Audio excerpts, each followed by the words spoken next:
Let us consider the free body diagrams concept. Now, let us consider a four link mechanism which consisting of four links. Link 1, which is a fixed link. Link 2 is something like a crank. Link 3 and link 4. Now, in static force analysis problem, we are supposed to find out the forces that are acting on each and every link. Means what are the forces that are acting on the link 2, and what are the forces that are acting on the link 3, and what we should know what are the forces that are acting on the link 4. So this is link 2, AB is link 2, BC is link 3, and CD is link 4. Now this is a 4-bar mechanism, and in this particular mechanism it is important that we are supposed to find out what are the forces, what are the types of forces that are acting, and at the same time what are the forces that are transmitted from one member to the another member.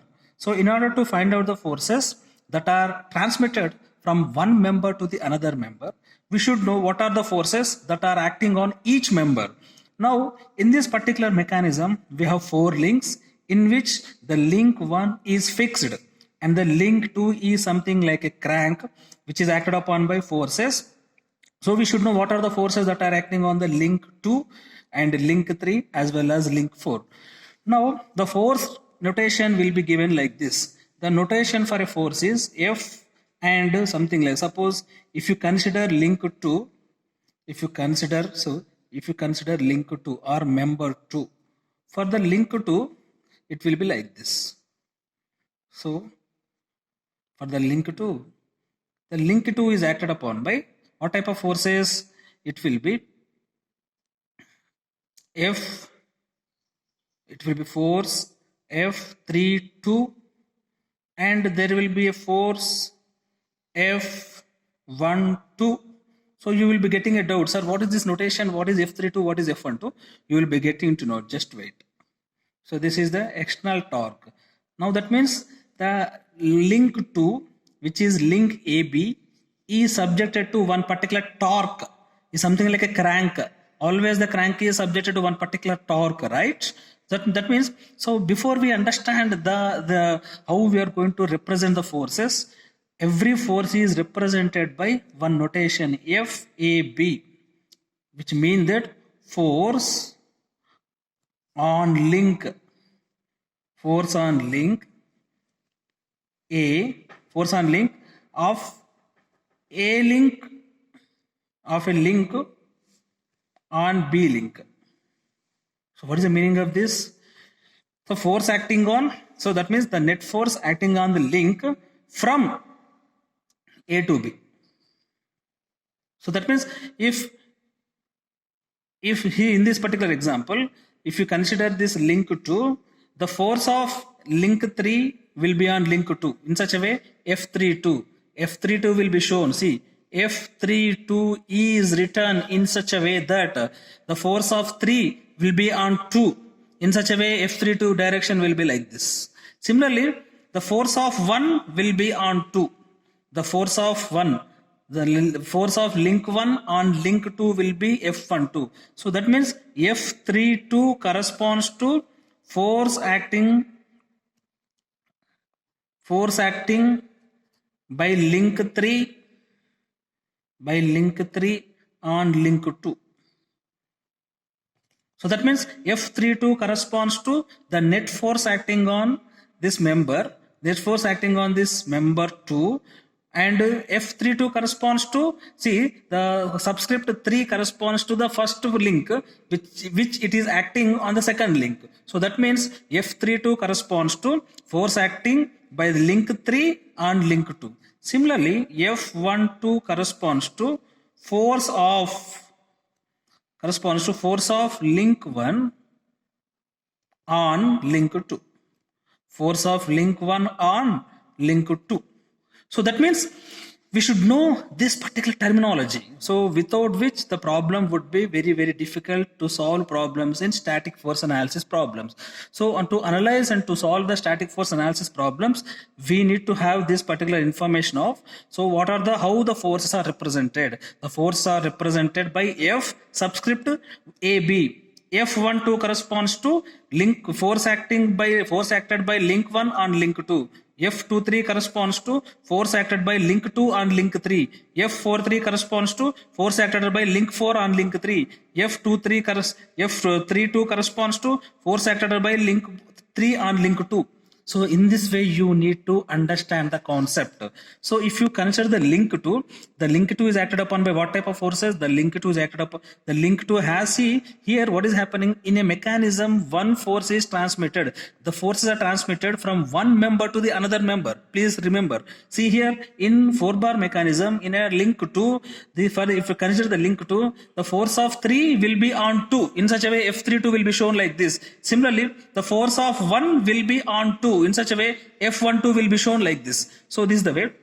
Again, the link 2 is, member 2 is a shortest member, something like a crank which is subjected to one particular torque. So that means here we can write that. So these two and this is the example of a member subjected to two forces and one particular couple. So that means in order to keep this member 2 in equilibrium, we have to keep that F32 is equal to F12. The first and foremost condition is F32 and F12, and these two forces will form a couple.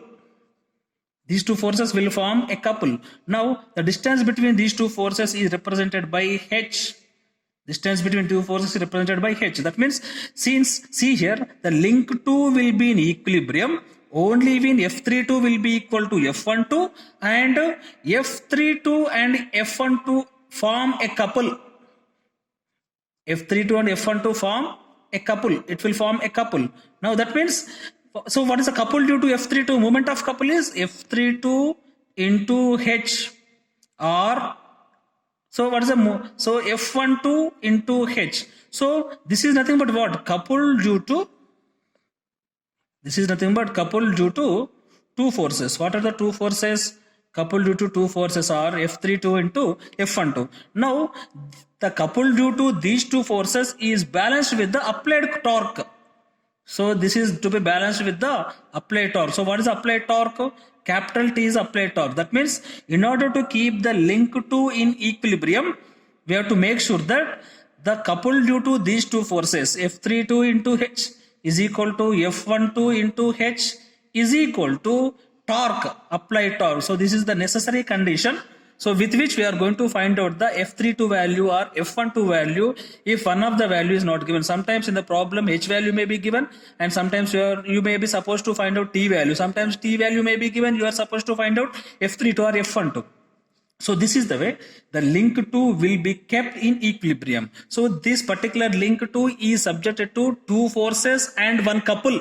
So the see when the member is subjected to two forces and it is subjected to two forces and a couple, then the member will be in equilibrium such that the two forces are going to form a couple which must be equal to the applied torque. What are the couple due to these two forces? F32 and F12 must be equal in magnitude, opposite in direction, and they should be separated by one particular distance. As a result, it form a couple. This couple due to these two forces must be balanced by the applied torque. So what is applied torque? Capital T. This T is applied torque.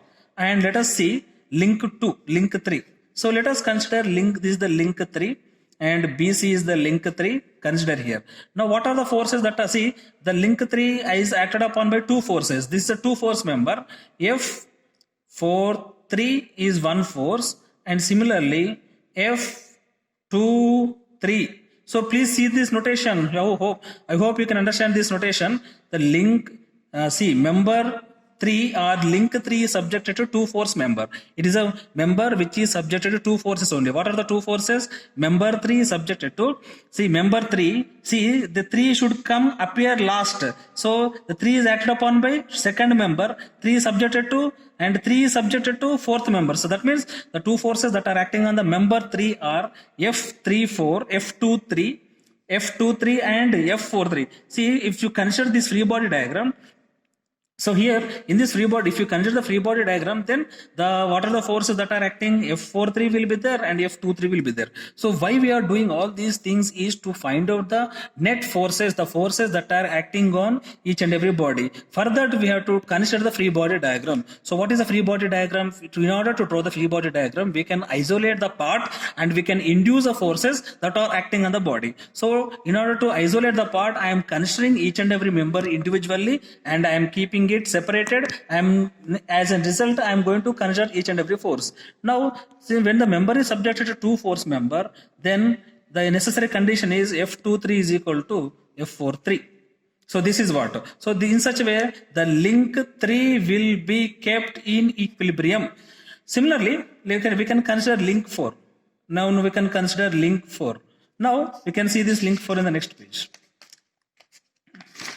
Now the link 4 is subjected to, now let us see. Now link 4 is subjected to applied force F. So this is link 4, member CD and C here.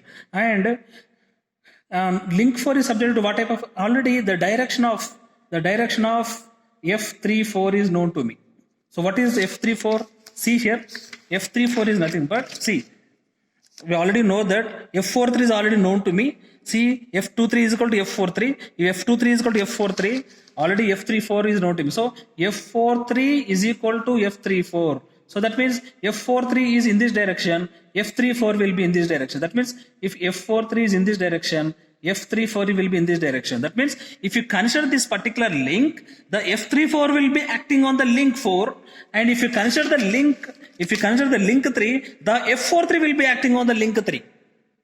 So that means if you consider the link 3, the F43 will be acting on the link 3. If you consider the link 4, F34 will be acting on the link 4. That means F34 is equal to F43 or F43 is equal to F34. They are equal in magnitude but opposite in direction. So that means now we need to find out what are the, so here we have another force now, like what is that force? It is something like F, or it will be something like F14. This is something like F14. So how to find out the force that is acting on F14? In order to find out the force that is acting on F14, we need to, so this is a member subjected to 3-4 system. This is a member subjected to 3-4 system. So when the member is subjected to 3-4 system, the necessary condition is that the three forces should form, all these three forces should meet at a particular point. That means it is a necessary condition that the force F34 and applied force F and the acting force, it will be meeting at a particular point. So in order to analyze the 3-4 system, the first and foremost condition is that a point of concurrency. Forces should meet at a particular point. All the forces should meet at a particular point, first point. And second point is resultant is 0. First point is point of concurrency is 0 point. Second one is resultant is 0. So in order to analyze the force system for the link member 4, what we have to do, assuming that F is that the magnitude and direction of F is known to me. That means F is known with magnitude, F is known with direction. Then what we have to do? So what we can do is, now we can draw a closed polygon. So this is the F. So this is a F whose magnitude and direction is known to me. And next one is, next what we have to do, since F34 whose magnitude and direction is known to me, or magnitude is known to me, and then I know, as I know the direction of F, now I can draw this F like this. Now this is F34, and this will be F12. It forms a closed triangle. Then it will fulfill the 3-4 member subjected to 3-4 system configuration. Then this will be in equilibrium. So in order to find out F12, either F whose magnitude and direction should be known to us, and after that at least F34 direction should be known to me. So that means if magnitude and direction of force F is known to me, then if force F34 whose direction is known to me, then it is possible to construct a closed polygon, and with the help of this closed triangle, a closed triangle can be constructed. And once again I am going to explain. So this is the force, this is the force F whose magnitude and direction is known to me, and F34 direction is known to me. If this is F34, if I can draw like this, then it will become F14 as well. I can measure this and I can recalculate so that F12 will be known to me. So from this explanation, in this example, we are going to understand how the free body diagrams can be drawn for finding the different forces that are acting on the different members of a body. So that means we can conclude that F34 is equal to F343 is equal to F23 is equal to F32. See this. So that means you can see this. The member 3 is acted upon by F23, F43. Member is acted upon by F23 and F43. That means, and again F23 is equal to F32, F43 is equal to F34. So this is the way how the forces can be determined in the members or links which are in which the forces are acting on different members of a 4-bar mechanism. This analysis will help in determining the forces that are acting. So this is the way we can conclude. Stop.